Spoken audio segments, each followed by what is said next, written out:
After the fire of the conquest came the long golden silence. It was a silence bought by the old king, Jaehaerys, and his sister wife Alysanne. For 55 years, the realm forgot the sound of war. They built roads that connected the north to the south.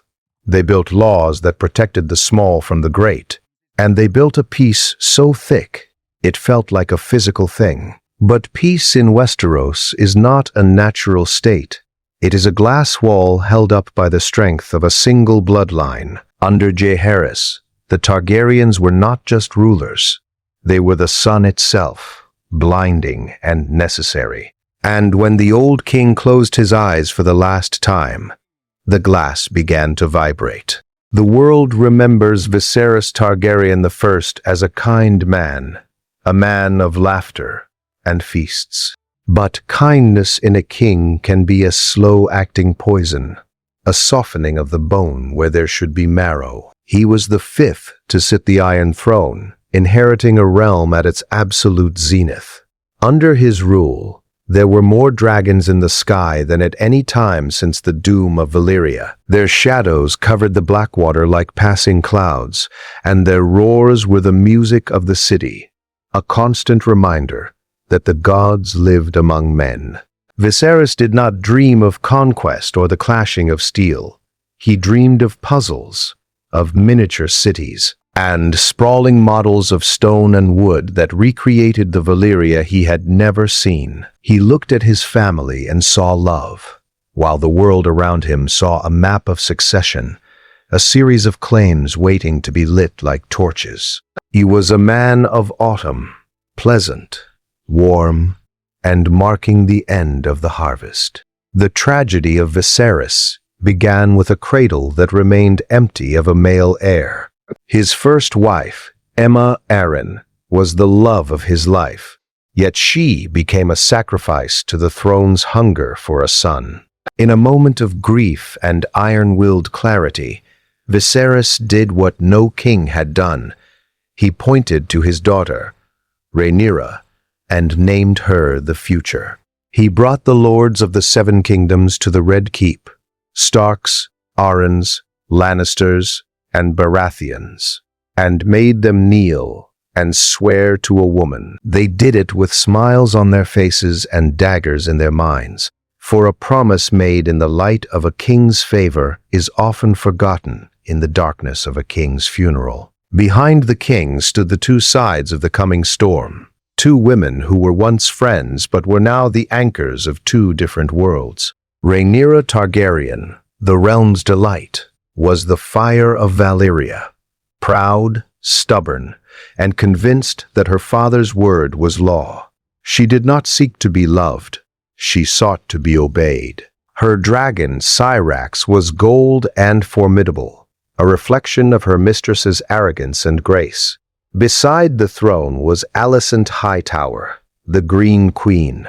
She was the steel of Old Town, disciplined, dutiful, and convinced that tradition was the only thing keeping the world from chaos. She believed that a woman's place was to serve the law, not to be the law. When Viserys took Alicent as his second wife and she bore him sons, Aegon, Aemond, and Daeron, the world changed. The law of the land said, "A son comes before a daughter." The king said his word came before the law. As the years passed, the Red Keep became a fortress divided.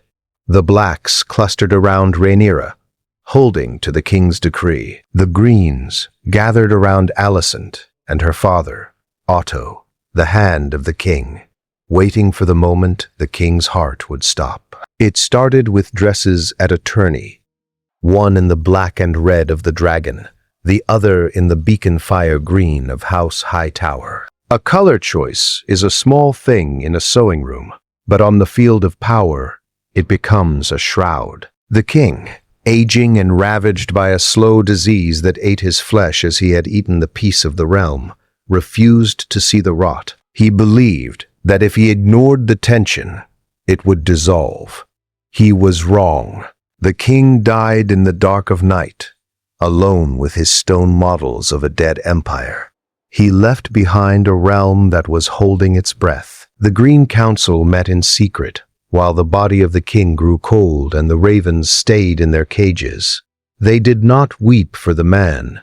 They plotted for the chair. They took the crown of the conqueror and placed it on the head of his son, Aegon II, a man who did not want the throne, but was told it was his only shield against his sister's wrath. While the bells of King's Landing rang for a new king, Rhaenyra remained on Dragonstone, suffering through a difficult labor, unaware that her inheritance had been stolen in the silence of a hallway. This was not a disagreement over a throne. This was the moment the dragon turned its head to consume its own tail. The dragons were no longer judgment in the sky, they were now personal vendettas given wings, and the peace of the old king died with a whimper before the first flame was ever spat. The Targaryens believed they were closer to gods than men because they flew. They believed their blood was magic, that they were exempt from the petty jealousies of the earth. But when gods fall, they fall further, and they hit the ground harder. The Dance of the Dragons was not a war of armies or borders. It was a war of brothers, sisters, and beasts. It was the end of the magic that made House Targaryen different. The war began not with a formal declaration, but with a boy's death in a thunderstorm. When Aemond Targaryen, riding the ancient, mountain-sized Vhagar, tore young Lucerys and his dragon Arrax from the sky above Storm's End, the time for words ended. It was a murder that tasted like lightning. The realm split in two and the land bled. The Blacks held the sea and the old loyalty of the North and the Vale. The Greens held the city, the gold of the West, and the religious seat of the South. But the true weapons were the dragons. Meleys, the Red Queen, fell at Rook's Rest in a tangle of fire and wings. Sunfire, the most beautiful dragon to ever fly, was broken and scarred, mirroring the descent of his rider, Aegon II.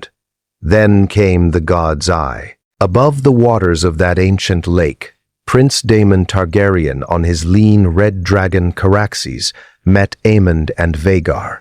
It was the clash of two eras. They locked their teeth into each other's throats and plummeted into the water like falling stars. No one survived. The greatest dragons of the conquest were gone, drowned in the greed of their riders. By the time the war ended, the dragons were almost extinct. The few that remained were twisted, stunted, and died in the dark of the dragon pit, or were poisoned by men who feared their power.